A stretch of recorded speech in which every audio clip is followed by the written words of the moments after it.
আসসালামু আলাইকুম, আমি সোহেল রানা, উপসহকারী কৃষি অফিসার, সদর ময়মনসিংহ। আজকে আমরা যে বিষয়টি নিয়ে আলোচনা করব সেটি হলো এই সময়ে, বিশেষ করে অক্টোবর মাসের প্রথম দিকেই এই পোকার আক্রমণ তীব্র থেকে তীব্রতর হওয়ার সম্ভাবনা বেশি থাকে। আজকে আমাদের বিষয় হচ্ছে বাদামি গাছফড়িং বা কারেন্ট পোকা বা গুনগুনি পোকা। এই কারেন্ট পোকাটা মূলত হচ্ছে এই রূপা আমন মৌসুমের যে জমি আছে এই জমির জন্য এটি একটি প্রধান ক্ষতিকর পোকা। এই পোকাটি হচ্ছে ধানের কুশি অবস্থা থেকে পাকা পর্যন্ত যে কোনো স্টেজে এটি আক্রমণ করতে পারে, এবং এর আক্রমণের ভয়াবহতা এত বেশি যে এর নামের সাথে কিন্তু এটা মিল যায়। যেমন কারেন্ট পোকা, কারেন্ট লাগলে যেমন একসাথে এক এলাকা পুরে ছাই হয়ে যেতে পারে, এই পোকাও কিন্তু একদিনে এই হেক্টর হেক্টর জমি কিন্তু একেবারে বাস পুরার মতো খড় বানিয়ে দিতে পারে, যেটা গরু খাবে না এই খড়। তো এই পোকা যদি আমরা আগাম সতর্ক না হই বা আমরা সঠিক ব্যবস্থাপনা না নিই, তাহলে কিন্তু আমাদের ফসল নষ্ট হওয়ার খুবই সম্ভাবনা থাকে। এই পোকা আমাদের জমিতে না হওয়ার জন্য করণীয় হচ্ছে, যে সব এলাকায় এই কারেন্ট পোকার আক্রমণ গত বছর হয়েছে সেই সব এলাকায় আমরা আগাম ব্যবস্থা নিতে হবে। যেমন হচ্ছে আমাদের ধানের যে চারাগুলো সেগুলো 20 সেন্টিমিটার ইন্টু 20 সেন্টিমিটার দূর দূর পরে পরে রোপণ করতে হবে, মানে সঠিক দূরত্বে রোপণ করতে হবে। এছাড়া হচ্ছে লঘু করে 10 লাইন পরে পরে 1 লাইন করে লঘু করতে হবে, এবং অতিরিক্ত সেচ দেওয়া যাবে না, অতিরিক্ত ইউরিয়া সার দেওয়া যাবে না। কারণ হচ্ছে যে জমিগুলো বেশি স্যাঁতসেঁতে থাকে এবং যে জমিগুলোতে অতিরিক্ত ইউরিয়া সার প্রয়োগ করা হয় সেই জমিগুলোতে কিন্তু এই কারেন্ট পোকার আক্রমণটা বেশি হয়। এই কারেন্ট পোকা আসলে এই কীভাবে আক্রমণ করে বা কীভাবে ক্ষতি করে, এই কারেন্ট পোকা তার জীবনচক্র হলো 3টি ধাপ আছে। যদি আমরা এখানে একটি চার্ট নিয়ে আসছি যেটার মধ্যে আমরা সহজে বুঝাইতে পারবো। যেমন এখানে তার জীবনচক্রে 3টা ধাপ আছে, একটা পূর্ণাঙ্গ পোকা, একটা ডিম, আর একটা হচ্ছে বাচ্চা। সে পূর্ণাঙ্গ পোকা কিন্তু গাছের গোড়ার দিকে স্ফটিক আকারের এরকম ওই সাদা সাদা স্ফটিক আকারের ডিম পারে। ডিমগুলো 4-5 দিনেই কিন্তু ফুটে বাচ্চা বের হয়। এটা কিন্তু শুকিত বের হয় না, বাচ্চা যেটা পাকাহীন বাচ্চা বের হয়। বাচ্চাগুলো 14 থেকে 26 দিনের মধ্যে সে পূর্ণাঙ্গ পোকা হয়। পূর্ণাঙ্গ পোকা হওয়ার পরে সে আবার ডিম পারে। এভাবে কিন্তু তার জীবনচক্রটা করতে পারে, এবং সে বাচ্চা এবং পূর্ণাঙ্গ এই দুই পোকায় কিন্তু ধানের গাছের যে গোড়ার দিকে রস আছে সেই কাণ্ডে রস চুষে খায়, এবং রস চুষে খাওয়ার ফলে গাছ দুর্বল হয়ে যায় এবং চূড়ান্ত আক্রমণে ধান গাছগুলো মনে হয় যে বাস পড়ছে বা আমাদের কৃষকের ভাষায় টাডা ভরছে। এই টাডা ভরার মতো মনে হবে যে পুড়ে গেছে, এবং এইগুলা অনেক সময় কালো হয়ে যায়, যেগুলো গরুকে যদি নেওয়া দেওয়া হয় এই করগুলা, গরু কিন্তু এই করগুলা খাবে না।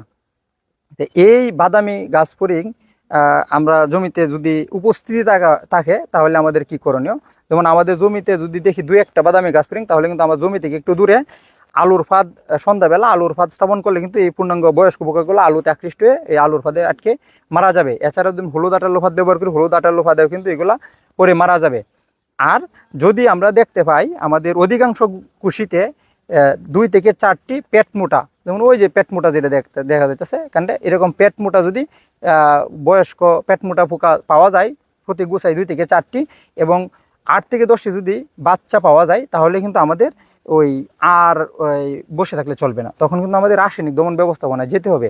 রাসায়নিক দমন ব্যবস্থাপনার ক্ষেত্রে কিন্তু আমাদের বিশেষ করে যেমন জৈব বালাইনাশক যেগুলো আছে সেইগুলো হচ্ছে ওই যেমন আমাদের ওই নিম্বিসিডিন আছে, নিম্বিসিডিন যদি আমরা ওই স্প্রে করে দিই তাহলে কিন্তু এটা দমন হয়ে যাবে। এছাড়াও যদি আমরা এই নিতেন প্যারাম প্লাস পাইমেট্রোজেন গ্রুপের অথবা পাইমেট্রোজেন গ্রুপের অথবা আইসোপ্রো কার্ব গ্রুপের অথবা এমআইপিসি গ্রুপের যে কীটনাশকগুলো রয়েছে, যেমন আছে পাইরাজিন, স্পেলেন্ডর, ফাইটাপ, রাউটার, হ্যাঁ, এই জাতীয় বা সফসিন, মিফসিন, এই জাতীয় যে কীটনাশকগুলো আছে সেইগুলো যদি আমরা স্প্রে করে দিই তাহলে কিন্তু এই পোকার আক্রমণটা থেমে যাবে এবং পোকাগুলা দমন হয়ে যাবে। এখন অনেকেই বলে যে বিপিএস এর জন্য কীটনাশক স্প্রে করে কোনো কাজ হয় না। তাদের ক্ষেত্রে হচ্ছে বিপিএস এর কীটনাশক স্প্রে করার ক্ষেত্রে একটু কৌশলী হতে হবে, কারণ বিপিএসটি হচ্ছে ধান গাছের গোড়ার দিকে থাকে। যদি উপর দিকে স্প্রে করা হয় তাহলে কিন্তু ওই জায়গায় অনেক সময় পৌঁছায় না। সেই জন্য আমাদের যে স্প্রেটা করতে হবে এটা ধান গাছের গোড়ার দিকে, একটু আমাদের নজলটা একটু নিচ দিকে রেখে স্প্রে করতে হবে, তাহলে কিন্তু এটা দমন হয়ে যাবে। এবং বিপিএস দেখা মাত্রই জমি থেকে পানি সরিয়ে ফেলতে হবে এবং 8-10 হাত পর পর এই জমিগুলা বিলি কেটে দিতে হবে। এইগুলো যদি আমরা করতে পারি তাহলে কিন্তু আমাদের কারেন্ট পোকা নিয়ে আমাদের কোনো ভয় নাই। এই যে অক্টোবর মাস কারেন্ট পোকার মাস, এইগুলা বলার কোনো সুযোগ নাই। আশা করছি যে আমাদের যে তথ্যগুলো দিলাম এই তথ্যগুলা যদি আমরা সঠিকভাবে মেনে নিতে পারি তাহলে কিন্তু আমাদের জমিতে এই কারেন্ট পোকার যে আক্রমণ সেই কারেন্ট পোকার আক্রমণটা হবে না, এবং আমাদের যে কৃষক ভাইয়েরা আছে তারা এই অযথা এই উল্টাপাল্টা ওষুধ দিয়ে তাদের জমিগুলারে করার দরকার নাই। অনেক সময় দেখা যায় সতর্কবার্তা হচ্ছে এটাই যে এই কারেন্ট পোকা লাগার পরে অনেক সময় এই সাইবারমেথ্রিন গ্রুপেরও কীটনাশক অনেকে স্প্রে করে, এটা কিন্তু করা যাবে না। ধানের ক্ষেত্রে সাইবারমেথ্রিন নিষিদ্ধ। এবং অনুমোদিত যে কীটনাশকগুলো আছে শুধু সেইগুলাই ব্যবহার করতে হবে, এছাড়া বাইরে করা যাবে না। আর কীটনাশক ব্যবহারের ক্ষেত্রে অবশ্যই কীটনাশকের গায়ের লেভেলে এই বিপিএস এর জন্য অনুমোদন আছে কিনা সেটা দেখে নিতে হবে, এছাড়া কিন্তু অন্য কীটনাশক জমিতে ব্যবহার করা যাবে না। আমি আশা করছি আমার এবাদুল ভাই তার জমিতেও উনি ব্যবহার করবে, এবং আমাদের যারা অন্য দেখতেছেন তারাও কিন্তু আমরা যে পদ্ধতিগুলো বললাম সেই পদ্ধতিগুলো মেনেই আপনারা ওই কারেন্ট পোকাটা দমন করবেন। আশা করছি আমার এবাদুল ভাই উপকৃত হবে, এবং আপনারা যারা কৃষক ভাইয়েরা আছেন আপনারা আপনাদের জমিতে যদি এই পোকার উপস্থিত থাকেন আপনারা উপকৃত হবেন। ধন্যবাদ সবাইকে।